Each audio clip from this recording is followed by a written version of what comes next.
Stock మార్కెట్లో మీరు ఒక షేర్ కొనాలి అమ్మాలంటే మీకు ఒక ట్రేడింగ్ అకౌంట్ అవసరం. సో దీనికోసం మీరు ఒక సెబీ రిజిస్టర్డ్ స్టాక్ బ్రోకర్ దగ్గరికి వెళ్ళి ఒక అకౌంట్ అనేది ఓపెన్ చేయండి. సో వాళ్ళు దానికోసం ప్రూఫ్ కోసం మీ ఆధార్ కార్డ్, పాన్ కార్డ్, మీ బ్యాంక్ అకౌంట్ ఇవన్నీ అడుగుతారు. ఇవన్నీ మీరు సబ్మిట్ చేశారంటే 1-2 days లో మీ అకౌంట్ ఐడి పాస్వర్డ్ అనేది మీకు పంపిస్తారు. ఆ తర్వాత మీరు స్టాక్ మార్కెట్లో షేర్స్ కొనొచ్చు, అమ్మచ్చు. ఒక బిగినర్ ఇన్వెస్టర్ కి స్టాక్ మార్కెట్లో 2 ఆప్షన్స్ ఉంటుంది. ఒకటి వచ్చేసరికి డైరెక్ట్ స్టాక్స్, రెండోది వచ్చేసరికి ఇండెక్స్ ఫండ్స్.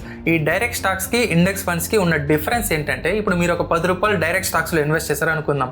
ఆ ₹10 అనేది ఒకే కంపెనీలో ఇన్వెస్ట్ అవుతుంది. రేపు ఆ కంపెనీ అనేది లాస్ అయిందంటే మీ ₹10 అనేది లాస్ అవుతుంది. ఓకేనా? వెరాజ్ ఇండెక్స్ ఫండ్ తీసుకున్నామంటే, మీరు ఒక ₹10 ఇండెక్స్ ఫండ్ లో ఇన్వెస్ట్ చేశారంటే ఆ ₹10 ఒక్కొక్క రూపాయి ఒక 10 కంపెనీలో ఇన్వెస్ట్ అవుతుంది.